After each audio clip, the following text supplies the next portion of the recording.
Next HMD పప్పు గారిని సన్మానించుకున్నాం.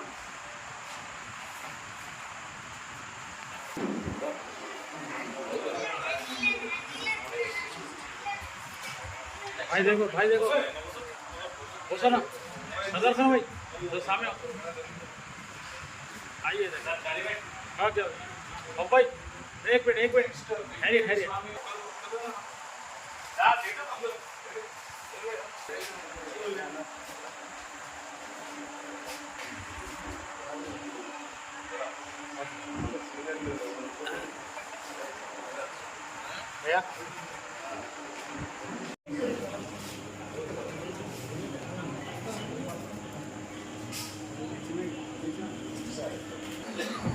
ఈరోజు గతంలో నేను 5 సంవత్సరాల క్రితంలో చైర్మన్గా పనిచేసిన జిల్లాలో కూడా జర్నలిస్ట్ మున్సిపల్లో విజయవంతంగా జరుగుతుంది.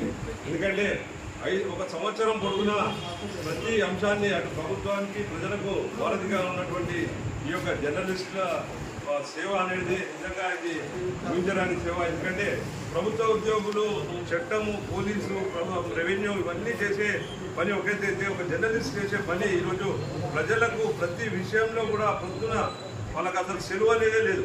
ఎందుకంటే 365 రోజులు వాళ్ళు శ్రమించి ప్రతి విషయాన్ని ప్రజలకు చేరవేసే ఒక నిరంతర ప్రక్రియ ఈ యొక్క జర్నలిస్టుల వీళ్ళకు ఎంత మనము విలువ ఇచ్చినా కానీ తక్కువనే. సమాజంలో వీళ్ళ యొక్క జీతాలు లేకుండా ప్రతి ఇష్యూ మీద ప్రజలకు ఏమేమి అన్యాయం జరుగుతుంది, ఏమేమి ఇక్కడ చట్టాలలో ఏమేమి లొసుగులు ఉన్నాయి, ప్రభుత్వాధికారులు ఏమేమి చేస్తున్నారు, ప్రజలకు అందించే ముఖ్య పాత్ర ఈ యొక్క జర్నలిస్టులు. ఒక్కసారి జర్నలిస్టు వ్యవస్థ అనేది లేకుండా ఒకసారి సమాజాన్ని చూద్దాం ఎంత దుర్మార్గంగా తయారైపోయిందో ఒకసారి.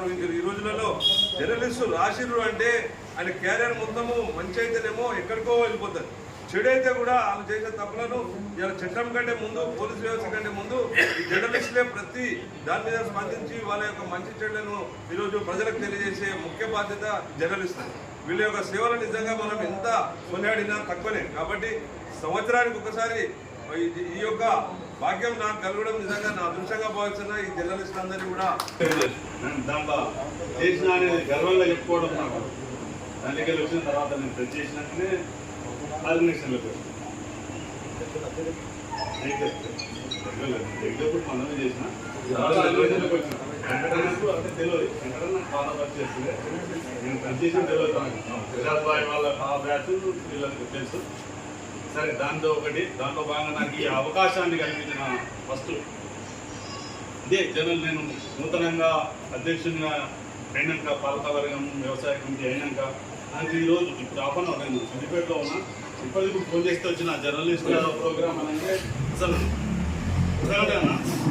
చెప్పిండు అమ్మ జర్నలిస్ట్ మాది మా కులమైన ఒక ఆరాటం కూడా వస్తే ఆరాటంతో డబ్బులు వచ్చి భాస్కరంగా ఫస్ట్ కృతజ్ఞత తెలుపుకుంటూ ఫస్ట్ ఆయన అరేంజ్ చేసిన ఆయన ప్రజలు తెలుపుకుంటూ నా తరఫున నాకు ముఖ్యంగా ఏంటంటే నేను వేరే బదులు కొత్తగా దానికి కంపేర్ అయినా నేను ప్రస్తుతంలో పొలిటికల్గా పిఎస్ఐ చేసిన దానికి చేసిన కానీ దీంట్లో సలహా సూచనలు అందరు ఇచ్చి మీ అందరి ఆశీర్వాదాలతో నన్ను ముందుకు తీసుకెళ్తారని, ఏదన్నా ఉంటే కొన్ని తెలిసి తెలియక తప్పులు చేస్తే కూడా పత్రికా ముందు అంటారా కూర్చొని పెట్టంటారా అన్నిటికీ నేను సిద్ధం. అంతేనా మీరు సలహాలు ఇవ్వాలా ఇలా చెప్తున్న పెద్ద మంత్రులు ఇంకా నాకు సలహాలు ఇస్తారని అది ఆశిస్తూ ఇంత సంతోషమైన అవకాశాన్ని నాకు భాస్కరంగా కల్పించినందుకు సంతోషం తెలుపుకుంటూ తర్వాత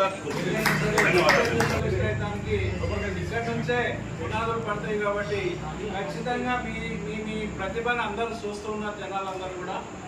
అయితే ఈ సందర్భంగా మిమ్మల్ని గౌరవించడం అనేది పత్రికా ప్రింట్ కానీ ఎలక్ట్రానిక్ మీడియా కానీ ఈ రోజు జర్నలిస్ట్ డే అంటూ మీకంటూ ఒక రోజు ఉండటం అనేది ఆహ్వానించదగ్గ పరిణామము. కాబట్టి